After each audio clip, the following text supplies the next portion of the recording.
Hi friends, cooking ಹಟ್ಗೆ ಸ್ವಾಗತ. Chicken ದಮ್ ಬಿರಿಯಾನಿಯನ್ನು ಮಾಡ್ತಾಯಿದ್ದೀನಿ. ತುಂಬಾ ಈಸಿ ಹಾಗೂ ಟೇಸ್ಟಿಯಾಗಿರುವಂಥ ಒಂದು ಬಿರಿಯಾನಿ. ಯಾವುದೇ ಕಲರ್ ಎಲ್ಲ ಏನೂ ಆ್ಯಡ್ ಮಾಡದೆ ಸಿಂಪಲ್ಲಾಗಿ ಈಸಿಯಾಗಿ ದಮ್ ಬಿರಿಯಾನಿಯನ್ನು ಹೇಗೆ ಮಾಡೋದು ಅಂತ ತೋರಿಸ್ತಾ ಇದ್ದೀನಿ. ಹಾಗೆ ಈ ಒಂದು ಬಿರಿಯಾನಿಯನ್ನು ನೀವು ಪಾರ್ಟಿ ಫಂಕ್ಷನ್ಗಳಲ್ಲೂ ಸಹ ಮಾಡ್ಬೋದು. ಬನ್ನಿ ಈ ಒಂದು ರೆಸಿಪಿನ ಹೇಗೆ ಮಾಡೋದು ಅಂತ ನೋಡೋಣ.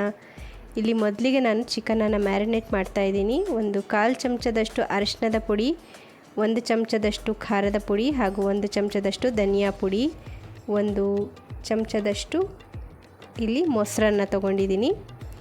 ಇಷ್ಟನ್ನು ಹಾಕ್ಕೊಂಡು ಇವಾಗ ಮಿಕ್ಸ್ ಮಾಡ್ಕೊಳ್ಳೋಣ. ಹಾಗೆ ಚಿಕನನ್ನು ಮ್ಯಾರಿನೇಟ್ ಮಾಡ್ತಾಯಿದ್ದೀನಿ. ಚಿಕನನ್ನು ಮ್ಯಾರಿನೇಟ್ ಮಾಡಿದಾಗ ನಮಗೆ ಬಿರಿಯಾನಿಯಲ್ಲಿ ಸಪ್ಪೆ ಅಂತ ಸಿಗೋದಿಲ್ಲ. ಚಿಕನ್ಗೆ ಫುಲ್ಲು ಮಸಾಲ ಹಾಕಿ ಇದನ್ನು ಟಿಕ್ಕಾ ರೀತಿಯಲ್ಲಿ ರೆಡಿ ಮಾಡ್ತಾಯಿದ್ದೀನಿ. ಇದನ್ನು ಮ್ಯಾರಿನೇಟ್ ಮಾಡಿ ಇಟ್ಟಿದ್ದೀನಿ. ಇವಾಗ ಒಂದು ಪಾತ್ರೆಯನ್ನು ತೊಗೊಂಡಿದ್ದೀನಿ. ಇದಕ್ಕೆ ನೀರನ್ನು ಹಾಕಿದ್ದೀನಿ.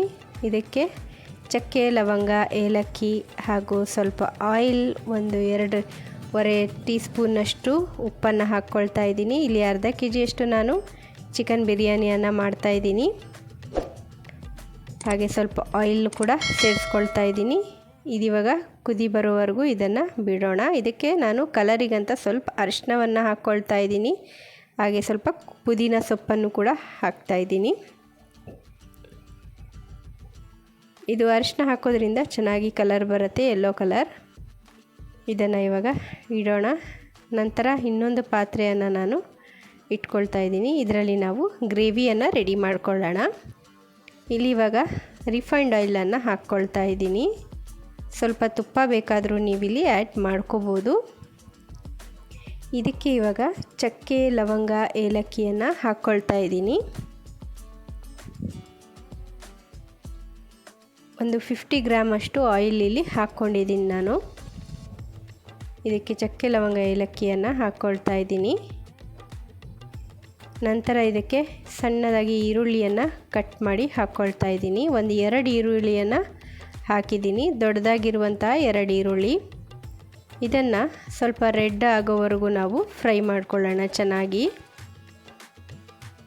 ಇದು ರೆಡ್ ಆಗ್ತಾ ಇರುತ್ತೆ. ಇವಾಗ ನಾನು ಚಿಕನನ್ನು ಕೂಡ ಇಲ್ಲಿ ತವಾ ಮೇಲೆ ಸ್ವಲ್ಪ ಫ್ರೈ ಮಾಡ್ಕೊಳ್ತೀನಿ. ಬೇಕಂದರೆ ಮಾಡ್ಕೋಬೋದು, ಇಲ್ಲಾಂದರೆ ಡೈರೆಕ್ಟಾಗಿ ಗ್ರೇವಿಗೂ ಕೂಡ ನೀವು ಚಿಕನನ್ನು ಹಾಕ್ಕೊಳ್ಬೋದು. ನಾನಿಲ್ಲಿ ಸ್ವಲ್ಪ ಇದನ್ನು ಟಿಕ್ಕಾ ರೀತಿಯಲ್ಲಿ ರೆಡಿ ಮಾಡ್ಕೊಳ್ತಾ ಇದ್ದೀನಿ. ನೋಡಿ, ಇದೆಲ್ಲ ರೆಡಿಯಾಗಿದೆ. ಎರಡೂ ಕಡೆ ನಾನು ಸ್ವಲ್ಪ ಹೊತ್ತು ಇದನ್ನು ಫ್ರೈ ಮಾಡ್ಕೊಳ್ತೀನಿ ಚಿಕನನ್ನು.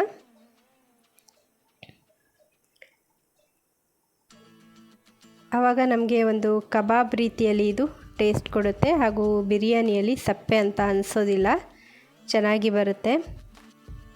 ಇದೆಲ್ಲ ನೋಡಿ ಈ ಥರ ಇಷ್ಟ ಆದರೆ ಸಾಕು. ಇದನ್ನು ಇವಾಗ ತೆಗಿತಾ ಇದ್ದೀನಿ. ನಂತರ ಇವಾಗ ಮತ್ತೆ ಈರುಳ್ಳಿಯನ್ನು ನೋಡಿ, ಈ ಥರ ಈರುಳ್ಳಿ ಫ್ರೈ ಆಗ್ತಾ ಇದೆ. ಇದು ರೆಡ್ ಆದಮೇಲೆ ಜಿಂಜರ್ ಗಾರ್ಲಿಕ್ ಪೇಸ್ಟನ್ನು ಹಾಕ್ಕೊಳ್ಬೇಕಾಗತ್ತೆ. ಇದಿವಾಗ ರೆಡ್ ಆಗ್ತಾ ಬರ್ತಾ ಇದೆ. ಇಲ್ಲಿ ನೀರು ಕುದೀತಾ ಇದೆ. ಇದಕ್ಕೆ ನಾವು ಅಕ್ಕಿಯನ್ನು ಹಾಕ್ಕೊಳ್ಳೋಣ. ಅಕ್ಕಿಯನ್ನು ಹಾಕ್ಕೊಂಡು 50% ನಾವು ಅಕ್ಕಿಯನ್ನು ಬೇಯಿಸ್ಕೊಂಡ್ರೆ ಸಾಕಾಗತ್ತೆ. ಹಾಗೆ ನನ್ನ ರೆಸಿಪೀಸ್ ಇಷ್ಟ ಆಗ್ತಾ ಇದೆ ಅಂದರೆ ನನ್ನ ಚಾನಲ್ನ ಸಬ್ಸ್ಕ್ರೈಬ್ ಮಾಡ್ಕೊಳ್ಳಿ. ಲೈಕ್, ಶೇರ್, ಕಮೆಂಟ್ಸ್ ಕೂಡ ಮಾಡಿ. ನೀವು ಸಬ್ಸ್ಕ್ರೈಬ್ ಮಾಡದೆ ಹಾಗೆ ನೋಡ್ತಾ ಇದ್ದೀರಾ, ದಯವಿಟ್ಟು ಸಬ್ಸ್ಕ್ರೈಬ್ ಮಾಡ್ಕೊಂಡು ನೋಡಿ, ನಮಗೂ ಸಪೋರ್ಟ್ ಮಾಡಿದಾಗತ್ತೆ. ಹಾಗೆ ಇಲ್ಲಿ ಈರುಳ್ಳಿ ಫ್ರೈ ಆಗ್ತಾ ಉಂಟು. ಇದಕ್ಕೆ ಇವಾಗ 2 ಚಮಚದಷ್ಟು ನಾನು ಶುಂಠಿ ಬೆಳ್ಳುಳ್ಳಿ ಪೇಸ್ಟನ್ನು ಹಾಕ್ಕೊಂಡಿದ್ದೀನಿ. ಇದನ್ನು ಸಹ ಚೆನ್ನಾಗಿ ಫ್ರೈ ಮಾಡ್ಕೊಳ್ಳೋಣ. ಇದು ಚೆನ್ನಾಗಿ ಫ್ರೈ ಆಗಲಿ. ಇದಾದ ನಂತರ ಇದಕ್ಕೆ 1/4 ಚಮಚದಷ್ಟು ಅರಿಶಿಣದ ಪುಡಿ, 1.5 ಚಮಚದಷ್ಟು ಖಾರದ ಪುಡಿ. ಇದು ಸ್ವಲ್ಪ ಖಾರ ಇದೆ, ಹಾಗಾಗಿ ಇಲ್ಲಿ 1.5 ಚಮಚದಷ್ಟು ಹಾಕ್ಕೊಂಡಿದ್ದೀನಿ. ಹಾಗೆ ಧನಿಯಾ ಪುಡಿ ಕೂಡ 1.5 ಚಮಚದಷ್ಟು ಹಾಕ್ಕೊಂಡಿದ್ದೀನಿ. ಇದನ್ನು ಇವಾಗ ಸ್ವಲ್ಪ ಫ್ರೈ ಮಾಡ್ಕೊಳ್ಳೋಣ. ಎಣ್ಣೆಯಲ್ಲೇ ಈ ಪೌಡ್ರ್ಗಳನ್ನ ಹಾಕೋದ್ರಿಂದ ಒಳ್ಳೆ ಕಲರ್ ಬರುತ್ತೆ ಬಿರಿಯಾನಿಗೆ. ಹಾಗೆ ಇಲ್ಲಿ ಒಂದು 3 ದೊಡ್ಡದಾಗಿರುವಂಥ ಟೊಮೆಟೊವನ್ನು ಕಟ್ ಮಾಡಿ ಹಾಕಿದ್ದೀನಿ. ಕೊತ್ತಂಬರಿ ಮತ್ತು ಪುದೀನವನ್ನು ಹಾಕಿದ್ದೀನಿ. ಇದಷ್ಟನ್ನು ಇವಾಗ ಫ್ರೈ ಮಾಡ್ಕೊಳ್ಳೋಣ ಚೆನ್ನಾಗಿ. ಟೊಮೆಟೊ ಇಲ್ಲಿ ಸಾಫ್ಟ್ ಆಗಬೇಕು, ಅಲ್ಲಿವರೆಗೂ ಇದನ್ನು ಸ್ವಲ್ಪ ಬೇಯಿಸ್ಕೊಳ್ಳೋಣ. ಹಾಗೆ ಅರ್ಧ ನಿಂಬೆಹಣ್ಣು ಕೂಡ ಇದಕ್ಕೆ ಹಾಕಿದ್ದೀನಿ ನಾನು, ಅದು ಸ್ಕಿಪ್ ಆಗಿದೆ. ಇದಕ್ಕೆ ಒಂದು 2.5 ಚಮಚದಷ್ಟು ಉಪ್ಪನ್ನು ಹಾಕ್ಕೊಂಡಿದ್ದೀನಿ. ಒಂದು ಅರ್ಧ ನಿಂಬೆಹಣ್ಣನ್ನು ಹಾಕಿದ್ದೀನಿ. ಇದಕ್ಕೆ ಮೊಸರು ಹಾಗೂ ಟೊಮೆಟೊ ಕೂಡ ಇದು ನಾಟಿ ಟೊಮೆಟೊ, ಆದ್ದರಿಂದ ಇದಕ್ಕೆ ಅರ್ಧ ನಿಂಬೆಹಣ್ಣು ಹಾಕಿದ್ರೆ ಸಾಕಾಗತ್ತೆ. ಇದಕ್ಕೆ ಒಂದು 2 ಚಮಚದಷ್ಟು ನಾನು ಬಿರಿಯಾನಿ ಮಸಾಲವನ್ನು ಹಾಕ್ಕೊಳ್ತಾ ಇದ್ದೀನಿ. ಯಾವುದಾದ್ರೂ ಪರವಾಗಿಲ್ಲ, ಬಿರಿಯಾನಿ ಮಸಾಲ ಹಾಕ್ಕೊಳ್ಳಿ. ಹಾಕ್ಕೊಂಡು ಇದನ್ನು ಫ್ರೈ ಮಾಡ್ಕೊಳ್ಳೋಣ. ಇದನ್ನು ಸ್ವಲ್ಪ ಹೊತ್ತು ನಾನು ಬೇಯೋದಕ್ಕೆ ಬಿಡ್ತಾ ಇದ್ದೀನಿ. ನೋಡಿ, ಈ ಥರ ಆಯಿಲೆಲ್ಲ ಸಪ್ರೇಟ್ ಆಗಿದೆ, ಟೊಮೆಟೊ ಕೂಡ ಸಾಫ್ಟ್ ಆಗಿದೆ. ಅಲ್ಲಿವರೆಗೂ ಇದನ್ನು ಬೇಯಿಸಬೇಕು. ಅದಾದ ನಂತರ ಒಂದು 2 ಚಮಚದಷ್ಟು ಮೊಸರನ್ನು ಇಲ್ಲಿ ನಾನು ಬೀಟ್ ಮಾಡಿ ಹಾಕ್ಕೊಂಡಿದ್ದೀನಿ. 1-2 ಚಮಚದಷ್ಟು ಹಾಕ್ಕೊಂಡಿದ್ದೀನಿ.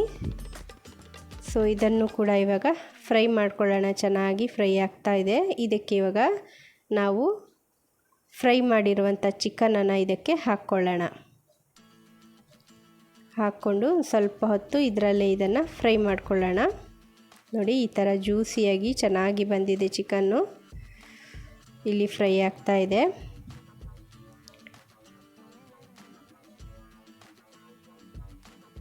ಇವಾಗ ಇದರಿಂದ ನಾವು ಸ್ವಲ್ಪ ಆಯಿಲೆಲ್ಲ ಸಪ್ರೇಟ್ ಆಗಿದೆ ನೋಡಿ. ಈ ಥರ ಇದರಿಂದ ಸ್ವಲ್ಪ ಆಯಿಲನ್ನು ನಾವು ಬೇರೆ ಮಾಡಿ ಇಡೋಣ. ಅದು ಮೇಲಿಂದ ರೋಗನನ್ನು ಹಾಕಬೇಕಾಗತ್ತೆ. ಹಾಗಾಗಿ ನಾನು ಇದನ್ನು ಸಪ್ರೇಟಾಗಿ ತೆಗಿತಾ ಇದ್ದೀನಿ ಸ್ವಲ್ಪ. ಹಾಗೆ ಇಲ್ಲಿ ನೋಡಿ, ನಾನು ಬಾಯ್ಲ್ ಮಾಡ್ಕೊಂಡಿದ್ದೀನಿ. ಒಂದು 50% ಮಾತ್ರ ಬಾಯ್ಲ್ ಮಾಡ್ಕೊಂಡಿದ್ದೀನಿ ಅಕ್ಕಿಯನ್ನು. ಫಸ್ಟಿಗೆ ಸ್ವಲ್ಪ ಅನ್ನವನ್ನು ಹಾಕಿದ್ದೀನಿ. ನಂತರ ಇದಕ್ಕೆ ಗ್ರೇವಿಯನ್ನು ಹಾಕ್ಕೊಳ್ತಾ ಇದ್ದೀನಿ. ನಂತರ ಮತ್ತೆ ಇದಕ್ಕೆ ರೈಸನ್ನು ಹಾಕ್ಕೊಳ್ತಾ ಇದ್ದೀನಿ. ಹಾಕ್ಕೊಂಡು ಮತ್ತೆ ಇನ್ನೊಂದು ಲೇಯರು ಇಲ್ಲಿ ರೈಸನ್ನು ಹಾಕ್ಕೊಳ್ತಾ ಇದ್ದೀನಿ. ಅದರ ಮೇಲೆ ಇನ್ನೊಂದು ಲೇಯರ್ ಗ್ರೇವಿಯನ್ನು ಹಾಕ್ಕೊಳ್ತಾ ಇದ್ದೀನಿ. ಹೀಗೆ ಒಂದು 2-3 ಲೇಯರ್ ಇದಾಗತ್ತೆ. ಸೊ ನಂತರ ಮತ್ತೆ ಗ್ರೇವಿಯನ್ನು ಹಾಕ್ಕೊಳ್ತಾ ಇದ್ದೀನಿ.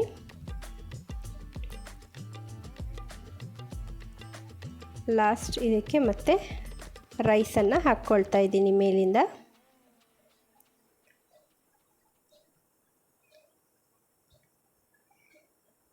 ಈ ಥರನೇ ಲೇಯರ್ ಮಾಡಿಕೊಂಡು ಕೂಡ ಹಾಕ್ಬೋದು, ಚೆನ್ನಾಗಾಗತ್ತೆ.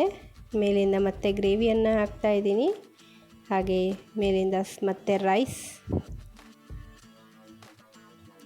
ಮೇಲೆ ನಾವು ತೆಗೆದಿದ್ವಲ್ಲ ಆಯಿಲು, ಅದನ್ನು ಮೇಲೆ ಹಾಕ್ತಾ ಇದ್ದೀನಿ. ಸ್ವಲ್ಪ ಪುದೀನ ಸೊಪ್ಪು, ನೀವಿಲ್ಲಿ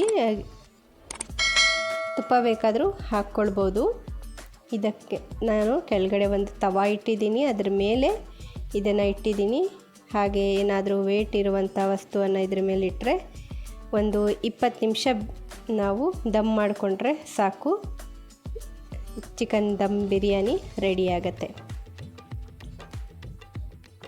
ತುಂಬಾ ಈಸಿ ಹಾಗೂ ಅಷ್ಟೇ ಟೇಸ್ಟಿಯಾಗೂ ಕೂಡ ಬರುತ್ತೆ. ಒಂದು ಸತಿ ಮನೆಯಲ್ಲಿ ಟ್ರೈ ಮಾಡಿ ನೋಡಿ. ಹಾಗೆ ಹೇಗೆ ಬಂದಿತ್ತು ಕೂಡ ತಿಳಿಸಿ. ನಾನಿಲ್ಲಿ ಸ್ವಲ್ಪ ಮಿಕ್ಸ್ ಮಾಡ್ಕೊಳ್ತಾ ಇದ್ದೀನಿ. ಇವಾಗ ಡಿಶ್ ಔಟ್ ಮಾಡ್ತಾ ಇದ್ದೀನಿ. ತುಂಬಾ ಚೆನ್ನಾಗಿ ಟೇಸ್ಟಿಯಾಗಿ ಬಂದಿದೆ. ನನ್ನ ಚಾನಲ್ನ ಸಬ್ಸ್ಕ್ರೈಬ್ ಮಾಡ್ಕೊಳ್ಳಿ, ಲೈಕ್, ಶೇರ್, ಕಮೆಂಟ್ಸ್ ಕೂಡ ಮಾಡಿ. ಇದಿವಾಗ ಆಗಿದೆ, ತುಂಬ ಟೇಸ್ಟಿಯಾಗಿ ಬಂದಿದೆ. ಚಿಕನ್ ಕೂಡ ಕಬಾಬ್ ರೀತಿಯಲ್ಲಿ ನಮಗೆ ಚಿಕನ್ ಫೀಲ್ ಆಗುತ್ತೆ. ಹಾಗೆ ಬೆಂದಿದೆ ಕೂಡ ತುಂಬ ಚೆನ್ನಾಗಿ.